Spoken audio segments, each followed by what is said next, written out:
Hi, my name is Tori Malik, and I'm a dietitian here at Holy Cross.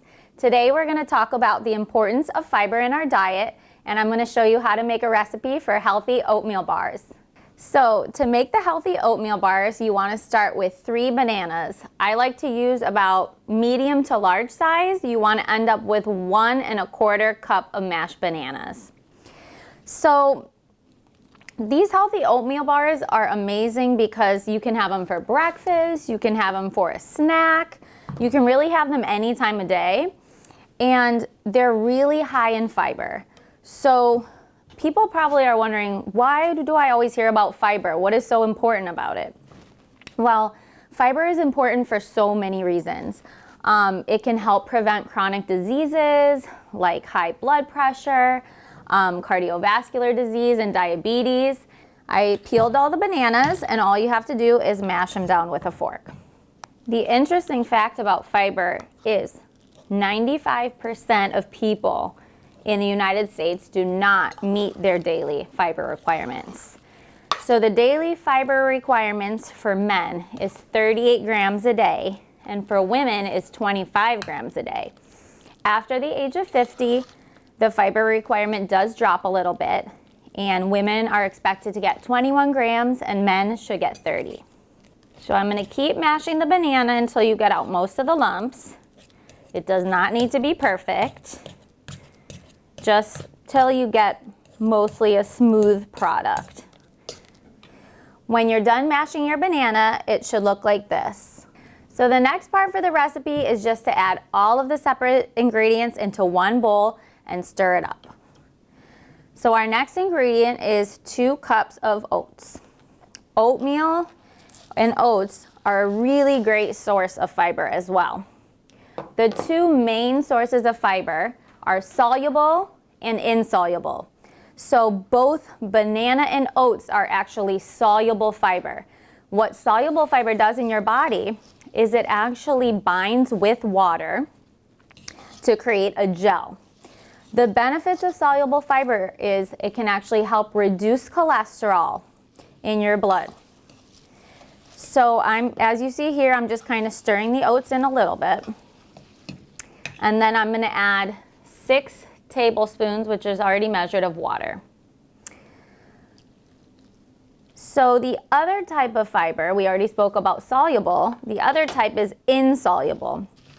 Insoluble fiber does not blend with water in your system. It actually stays intact, and then it just flushes out by itself. And sources of that type of fiber include berries, other types of whole grains, and leafy vegetables like spinach and lettuce. Insoluble fiber is also important as well. It does help keep bowel regularity. So it is important to get both types of fiber in your diet.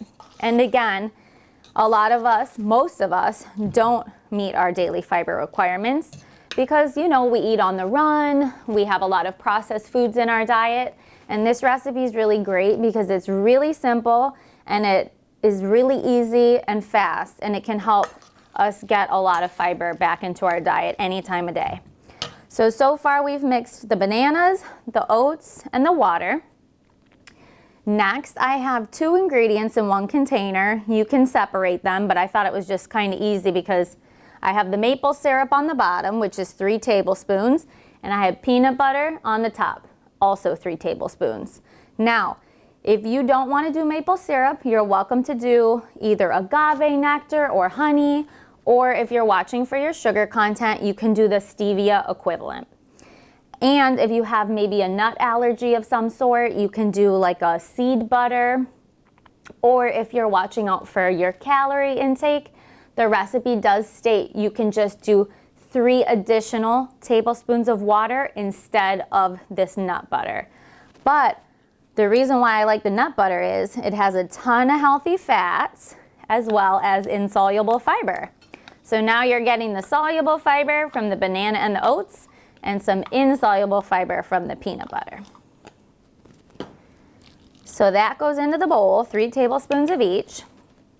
And then last but not least, in the bar portion of the recipe, you have a teaspoon of vanilla extract,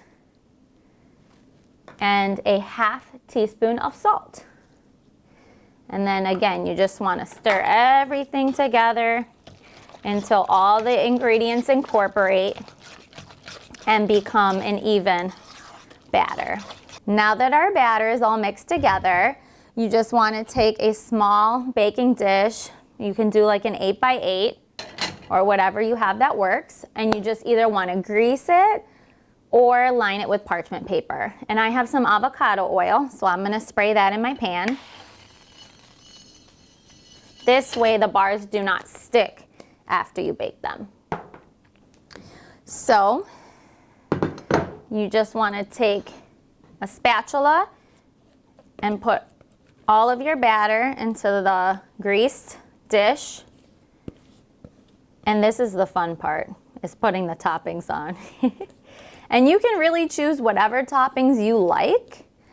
I love chocolate, and I kind of get the semi-sweet chocolate chips, but whatever your taste is.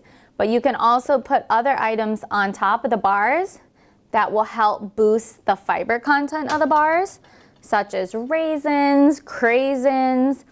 You could do like chopped nuts like almonds, walnuts, peanuts. You can even do coconut flakes or any kind of dried fruit or nut combo that you like. Now that I'm done putting the batter in the pan, I'm going to sprinkle on my toppings of choice. And I don't measure here. I just put as much topping as I like. You want to make sure that your oven is set at 350 before you pop these in. Here's the finished product. And what I can do is I can just put them in the oven. It's going to be 20 minutes on 350. Once they finish at 20 minutes in the oven, you want to turn the temperature off, but keep the bars in the oven for 5 additional minutes to sit. Once those 5 minutes are over, you can pull out the bars and let them cool. Once they're cooled, you can cut them and they will look like this. After you make the bars, they can be stored in the refrigerator for up to 3 to 4 days or put in an airtight container and frozen for a few months, and they will last, and you can pull them out bar by bar as you want.